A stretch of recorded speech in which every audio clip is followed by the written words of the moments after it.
The bridge at dawn.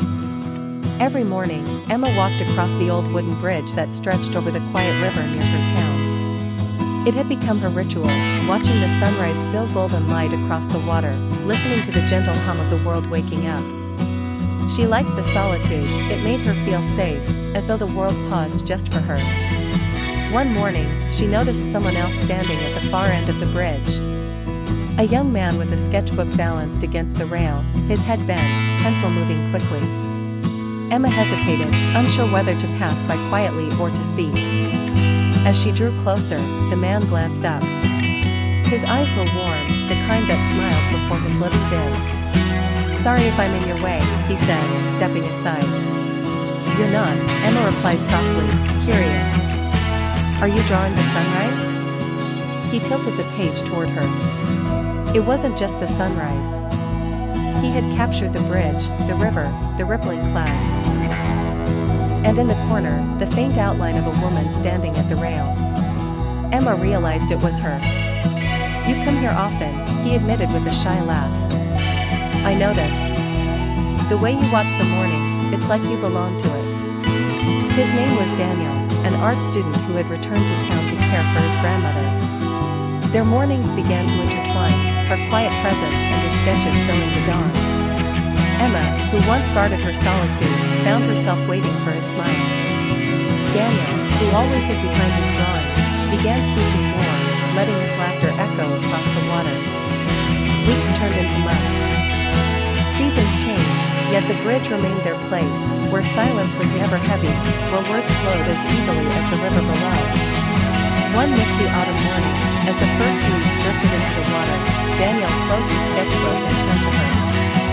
His voice trembled slightly. "I've drawn you 100 times, Emma," he whispered. "But I don't just want to sketch your mornings. I want to be part of all your days." Emma's heart fluttered like the falling leaves. She reached for his hand, warmth threading through her fingers. "You already are," she said. The sunrise that day seemed brighter, the river more alive. The old bridge, once only wood and nails, had become the beginning of their story, a place where two quiet souls met and discovered that love, like dawn, arrives softly, yet changes everything.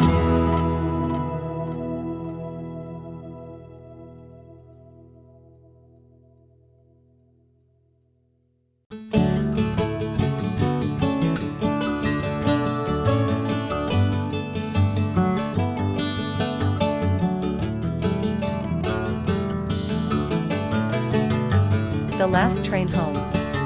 It was a quiet evening in the city, and the train station was nearly empty.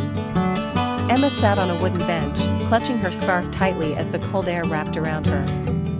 She had missed her train twice already, but she didn't mind. Something kept her there, as if she was waiting for more than just the last train home. At the far end of the platform, Daniel arrived, carrying a guitar case. His eyes swept across the empty space until they landed on Emma. She looked up, surprised, and recognition immediately lit her face. They hadn't seen each other in years. "Emma?" he asked, his voice soft, almost uncertain. "Daniel," she breathed, standing up.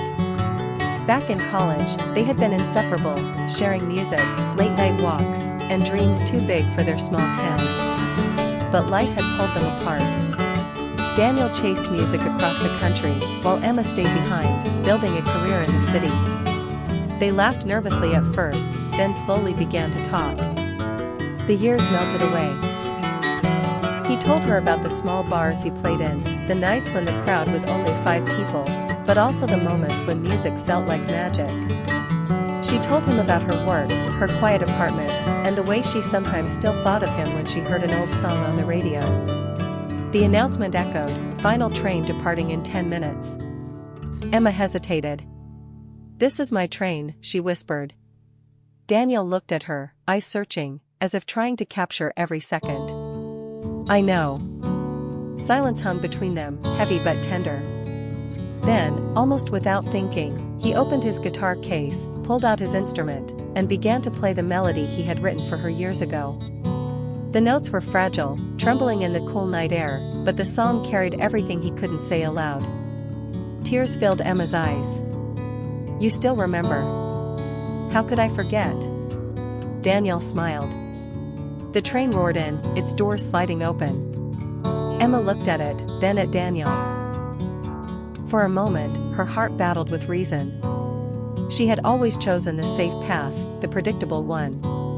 But standing there, with the boy who once held her entire world in his hands, she realized life didn't wait forever. The whistle blew. Emma took a deep breath. Then, instead of stepping onto the train, she stepped closer to Daniel. Maybe, she said softly, I don't need to go home tonight. Daniel's fingers stilled on the strings. His smile was slow, disbelieving, and utterly full of hope. The train doors closed, and together, they watched it disappear into the distance, leaving them standing side by side, not in the past, not in the future, but in the miracle of the present.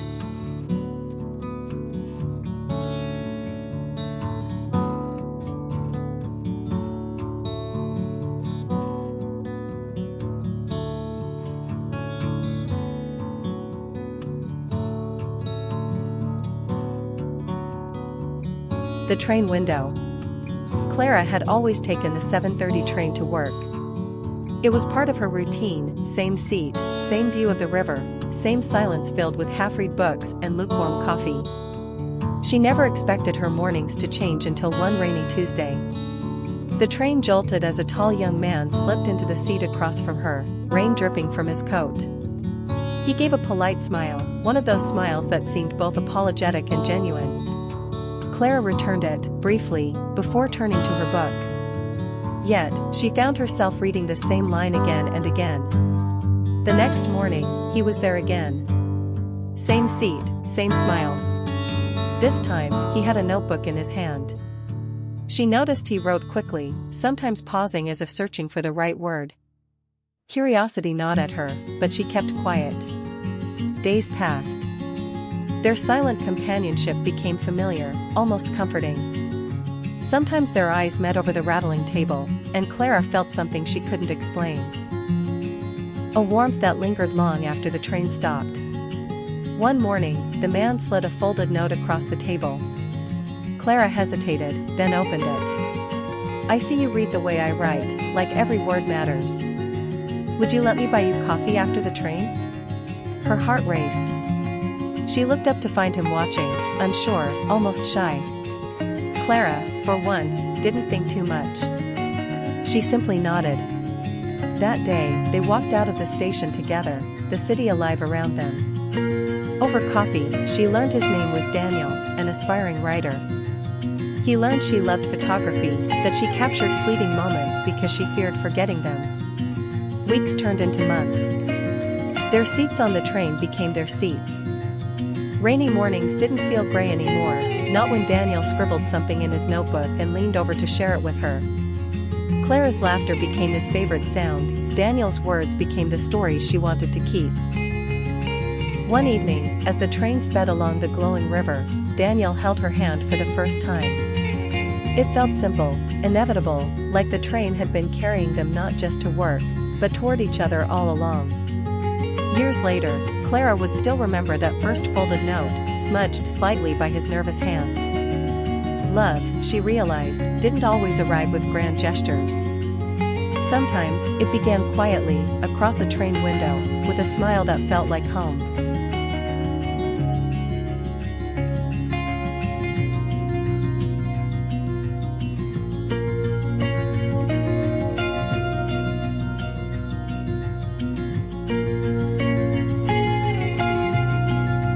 Whispers of the Old Cafe. The little cafe on the corner of Maple Street had always been her refuge. Emma would sit by the window, sketching strangers in her worn-out notebook, her coffee growing cold beside her. One rainy afternoon, as she drew the blurred silhouettes outside, someone asked softly, "Do you always draw people you don't know?" She looked up and met warm brown eyes, gentle, curious, a little amused. His name was Daniel. He had just moved into town, a writer searching for inspiration. Somehow, the conversation stretched from coffee to books, from childhood dreams to secret fears. The rain ended, but neither of them noticed. Days turned into weeks, and Daniel became part of her routine. He would read fragments of his stories aloud, and she would draw illustrations to match his words. They filled the cafe with laughter, silence, and something unspoken that grew heavier with time. One evening, as autumn painted the streets in gold, Daniel confessed, "I might have to leave soon. My publisher wants me back in the city." Emma's heart sank, though she smiled. "That's wonderful for you." But the truth was, she couldn't imagine the cafe without him. The thought of that empty chair by the window was unbearable. The next morning, she found a letter tucked beneath her coffee cup. Daniel had written about how he had come to Maple Street to find a story, but instead, he had found her. "If you ask me to stay," the letter ended, "I will." Emma sat frozen, the words blurring as tears welled. She didn't run after him immediately. Instead, she closed her notebook and looked around. The cafe that had been her world now felt incomplete without him. That evening, when the bell above the door rang, she stood up. Daniel was there, hesitant, as if he wasn't sure of her answer. She crossed the room without speaking and pressed her sketchbook into his hands. On the last page was a drawing, not of strangers, but of the two of them, sitting side by the window. Her voice trembled, but her smile was steady. "Stay." Daniel's reply was wordless. He simply pulled her close, and in the hum of the cafe, under the watchful glow of street lamps outside, their story truly began.